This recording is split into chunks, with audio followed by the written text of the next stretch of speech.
ఒకే cinema 2 క్లైమాక్స్‌లతో release చేయటం అనేటువంటి ఒక ఫీట్ ఎప్పుడైనా జరిగిందా అని ఒక్కసారి వెనక్కి తిరిగి చూస్తే, ఒక సినిమా విషయంలో జరిగిందది. అది 'ప్రేమ్ నగర్' అనే సినిమాకి సంబంధించి దాని తమిళ వెర్షన్ 'వసంత మాళిగై' అనే పేరుతో శివాజీ గణేషన్, వాణిశ్రీ కాంబినేషన్‌లో తమిళ్లో తీశారు ఆ సినిమా. తెలుగులో అప్పటికే భారీ విజయం సాధించింది ఆ సినిమా. తెలుగులో 15 లక్షల పెట్టుబడితో తీశారు ఆ సినిమాని. అంటే 'దసరా బుల్లోడు' రిలీజ్ అయినటువంటి 70 ప్రారంభంలో 1970 ప్రారంభంలో ఈ సినిమాకి పునాది పడింది యాక్చువల్‌గా. అంటే రామానాయుడు గారి మనసులో. ఆయన 'ద్రోహి' అని ఒక సినిమా తీశారు. బాపయ్య గారి డైరెక్షన్‌లో మొదటి సినిమా అది. జగ్గయ్య గారు హీరో. ఆ సినిమా ఒక రకంగా చాలా ఎక్స్‌పెక్టేషన్స్ ఉన్నాయి ఆయనకి. సబ్జెక్ట్ వైజ్ చాలా మంచి కథ. డెఫినెట్‌గా ఆడియన్స్ మెచ్చుకుంటారు అనుకున్నారు కానీ, ఆ సినిమా ఫెయిల్ అయింది. కారణం ఆ సినిమా మీద రిలీజ్ అయినటువంటి 'దసరా బుల్లోడు'. 'దసరా బుల్లోడు' జనవరికి అంటే సంక్రాంతికి రిలీజ్ అయ్యి, దసరా వరకు ఆడేసింది. 14 లక్షల పెట్టుబడితో తీసినటువంటి ఆ సినిమా పెద్ద హిట్టు. 'ద్రోహి' 5 లక్షల్లో తీశారు. ఈ 5 లక్షల్లో కూడా నవయుగ వారి డబ్బులు కొంతున్నాయి. ఆ రోజుల్లో సినిమా పరిశ్రమ ఎలా ఉండేదంటే, ఒక కథ ఓకే అయిన తర్వాత డిస్ట్రిబ్యూటర్లకు చెప్పి వాళ్ళు ఓకే చేస్తే, వాళ్ళు సగం డబ్బులు ఇచ్చేవాళ్ళు. సగం కంటే ఎక్కువ డబ్బులు కూడా ఇచ్చిన సందర్భాలున్నాయి. ఇలా ఆ డబ్బులు తన దగ్గర ఉన్న డబ్బులు కలిపి సినిమాని కంప్లీట్ చేసి వాళ్ళకి డిస్ట్రిబ్యూషన్‌కి ఇచ్చేవారు. డిస్ట్రిబ్యూట్ చేసిన తర్వాత ఆ మొదటొచ్చిన డబ్బులు అగ్రీమెంట్‌లో రాసుకున్న ఇంట్రెస్ట్ రేట్ల ప్రకారం వాళ్ళు తీసుకుని ఓవర్‌ఫ్లో ప్రొడ్యూసర్‌కి పంపేవారు. ఇది సిస్టమ్ ఆ రోజుల్లో. అలా ఈ 'ద్రోహి' సినిమా మార్నింగ్ షో చూసిన తర్వాత పర్వతనేని చంద్రశేఖరరావు గారు, నవయుగ ఆయన అన్నారట, "మా డబ్బులకి ఢోకా లేకపోవచ్చు కానీ, నీ డబ్బులకే ఇబ్బంది కావచ్చు" అని. అంటే, "మేము పెట్టినటువంటి పెట్టుబడి వచ్చేస్తుంది. కానీ నువ్వు పెట్టిన పెట్టుబడి పరిస్థితే అనుమానాస్పదంగా ఉంది" అనేది ఆయన రామానాయుడు గారికి చెప్పేశారు. ఆ రోజుల్లో ఏ సినిమా రిలీజ్ అయినా విజయవాడ వెళ్ళి చూసేవాళ్ళు. మెడ్రాస్‌లో ఇండస్ట్రీ ఉండేది. విజయవాడలో డిస్ట్రిబ్యూషన్ నెట్వర్క్ ఉండేది.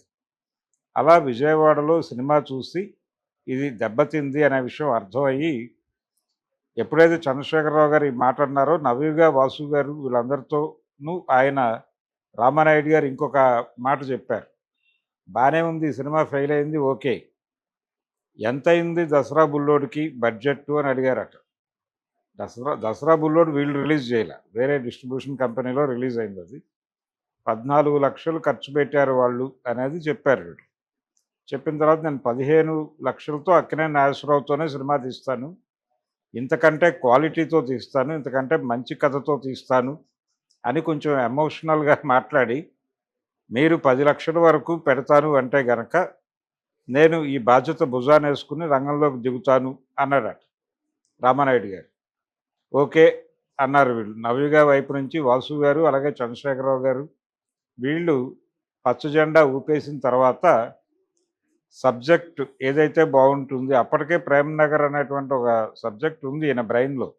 కానీ ఆ కంటెంట్ ఈయన దగ్గర లేదు. వేరే శ్రీధర్ రెడ్డి అని నిజామాబాద్‌కు చెందినటువంటి ఒక ప్రొడ్యూసర్ చేతిలో ఉంది. ఆయన పేరు శ్రీధర్ రెడ్డి. ఆయన మధుసూదన్ రావు గారు, మధుసూదన్ రావు గారి డైరెక్షన్‌లో అరకపూడి కౌసల్యాదేవి గారు రాసినటువంటి 'ప్రేమ్ నగర్' సినిమా నవలని, అరకపూడి కౌసల్యాదేవి గారు రాసినటువంటి 'ప్రేమ్ నగర్' నవలని సినిమాగా తీయటం కోసం హక్కులు కొని, మధుసూదన్ రావు గారి డైరెక్షన్‌లో అక్కినేని నాగేశ్వరరావు హీరోగా, కేఆర్ విజయ్ గారు హీరోయిన్‌గా అని ఒక డిజైన్ చేసుకుని ఆ యాక్టివిటీలో ఉండగా ఆయనకేదో ప్రాబ్లమ్స్ వచ్చినాయి. వచ్చినప్పుడు ఈ ప్రాజెక్ట్ ముందుకి కదలట్లేదు. ఆగిపోయింది. స్టాగ్నేట్ అయిపోయింది. అది ఉంటుందా? ఉండదా? అనేటువంటి ఒక సందేహంలో నడుస్తోంది. అయితే ఈ నవల అక్కినేని గారి సతీమణి చదివారు. చదివి, ఆవిడ "బావుంది ఇది సబ్జెక్టు. మీ మీద వర్కౌట్ అవుతుంది. 'దేవదాసు'లో లేని కమర్షియల్ ఎలిమెంట్స్ కొన్నున్నాయి ఈ నవలలో. కాబట్టి ఎవరైనా తీస్తే బావుండు. మీకు డెఫినెట్‌గా కలిసొచ్చే కథ ఇది" అని ఆవిడ చెప్పారట.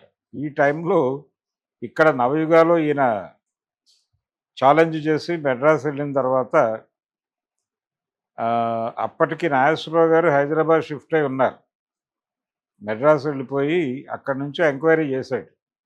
అక్కినేని నాగేశ్వరరావుతో సినిమా చేయాలి, సబ్జెక్ట్ ఏమిటి అన్నప్పుడు ఆయన రాడార్లోకి ఇది వచ్చింది.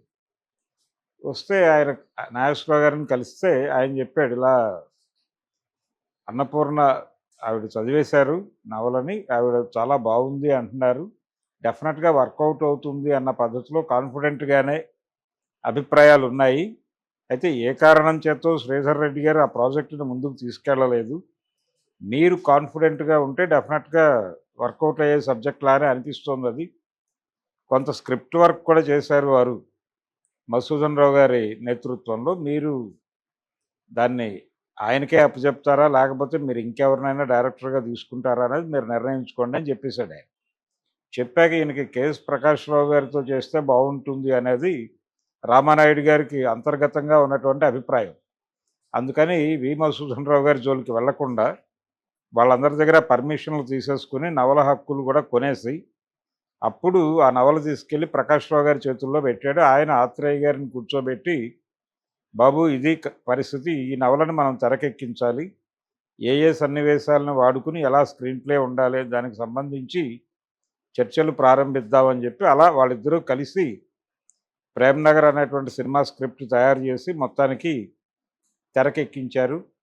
ఆ తర్వాత సంవత్సరమే రిలీజ్ అయిన సినిమా చాలా పెద్ద హిట్.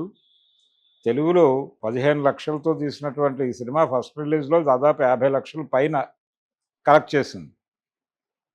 తీవ్రమైనటువంటి వర్షాలలో రిలీజ్ అయ్యి ఈ సినిమా టాక్ నెమ్మదిగా స్ప్రెడ్ అయ్యి కమర్షియల్గా చాలా బిగ్ హిట్ మాత్రమే కాదు, ఇది ఒక రకంగా పాడిగోవు లాంటి సినిమా మా బ్యానర్లో అని చెప్పుకునేవాడు ఆయన రామానాయుడు గారు.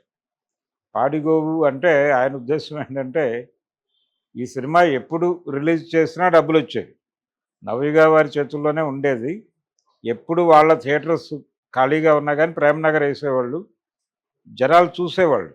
అలా రిపీట్ రన్స్లో కూడా విపరీతంగా డబ్బులు వచ్చాయి ఈ సినిమాకి. అంత సక్సెస్ఫుల్ సినిమాని ఆయన తమిళ్లోను తర్వాత హిందీలోనూ కూడా పునర్నిర్మించారు. హిందీలో రాజేష్ ఖన్నా చేశాడు, అయితే తమిళ్లో ప్రయోగం చేశారు. ఆ తమిళ ప్రయోగం ఏమిటంటే, ఇందులో హీరో నాగేశ్వరరావు బతుకుతాడు తెలుగులో. అక్కడ తమిళ్లో ఏం చేశారంటే, చనిపోతే ఎలా ఉంటుంది, క్లైమాక్స్ అలాగే పెడితే బాగుంటుంది, జనాలు సినిమాకి కనెక్ట్ అవుతారు, అలా చేస్తే ఒక ఫీల్తో బయటకు వెళ్తారు, ఆ వెళ్ళిన ఆడియన్స్ డెఫినెట్గా సినిమాని హిట్ చేస్తారు. అంటే ట్రాజడీ క్లైమాక్స్ని వాళ్ళు యాక్సెప్ట్ చేసేవాళ్ళు తమిళ ఇండస్ట్రీలో, తెలుగులో యాక్సెప్ట్ చేసేవాళ్ళు కాదు. అది మొదటి నుంచి మనకున్నటువంటి సమస్య. 16 ఏళ్ల వయసు సినిమా కూడా భారతీరాజా గారు ఆ రైల్వే స్టేషన్లో శ్రీదేవి ఎదురు చూస్తూ ఉంటుంది, కమల్ హాసన్ రాడు, ఆ ట్రైన్ వెళ్ళిపోతుంది, అక్కడే క్లోజ్ చేసేస్తాడు. చిన్న అంటే అలా నిరీక్షణలో ఉంది ఈవిడ, ఎదురుచూపులు అవి ఫలించాయా లేదా అన్న టోన్లో సందిగ్ధావస్థలో క్లోజ్ చేస్తాడు. ఆ సినిమా చాలా పెద్ద హిట్, కానీ దాన్ని తెలుగులో రీమేక్ చేసినప్పుడు రాఘవేంద్రరావు గారు సుఖాంతంగానే మార్చాడు. చంద్రమోహన్ నిద్రపోయి తర్వాత ఎక్కడో దిగి వెనక్కి వస్తాడు.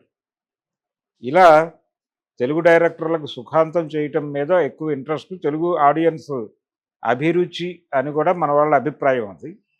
అందుకని ఈ సాడ్ ఎండింగ్ బాగుంటుంది అని తమిళ్లో ఈ సినిమా రీమేక్ చేసినప్పుడు అక్కడ అభిప్రాయాలు వస్తే ప్రకాశ్రావు గారు ఈ 2 క్లైమాక్స్లు తీశాడు. తీసి కొన్ని ప్రింటుల్లోనేమో ఆయన చనిపోయిన క్లైమాక్స్, కొన్ని ప్రింటుల్లో బతికిన క్లైమాక్స్ 2 కలిపి రిలీజ్ చేశారు. అంటే ఒక ఏరియాలో ఒక క్లైమాక్స్, ఇంకొక ఏరియాలో ఒక క్లైమాక్స్, ఆ పద్ధతిలో రిలీజ్ చేశారు. ప్రజలు 2 క్లైమాక్స్ని మెచ్చుకున్నారు. సినిమా యునానిమస్గా హిట్. అంటే అది ఒక రకంగా ట్రాజిక్ క్లైమాక్స్ ఉన్నటువంటి పార్ట్ 2 దగ్గర డబ్బులు వచ్చినాయి, అలాగే హ్యాపీ ఎండింగ్ క్లైమాక్స్ ఉన్న ప్రాంతాల్లో కూడా మంచి రెవెన్యూ సాధించింది ఆ సినిమా. అలా వసంత మాళిగ అనేటువంటి సినిమాకి 2 క్లైమాక్సులతో ఆడియన్స్ ముందుకు వెళ్ళి 2 క్లైమాక్సులతోనూ విజయం సాధించినటువంటి సినిమా వసంత మాళిగై, దాని తెలుగు మాతృక ప్రేమ్నగర్, ఆ ప్రేమ్నగర్ మాతృక అరకపూడి కౌసల్యాదేవి, అరకపూడి కోడూరి కౌసల్యాదేవి గారి నవల ప్రేమ్నగర్. ఇది ఈ ఒకే కథ 2 క్లైమాక్సులతో రిలీజ్ చేసి విజయం సాధించినటువంటి సినిమా. ఆ సినిమా నిర్మాతగా రామానాయుడు గారు, అలాగే దర్శకుడిగా కెఎస్ ప్రకాశ్‌రావు గారు, వాళ్ళిద్దరూ కూడా ఈ చరిత్రని నిర్మించినటువంటి చరిత్రకారులుగా చెప్పుకోవాల్సి ఉంటుంది.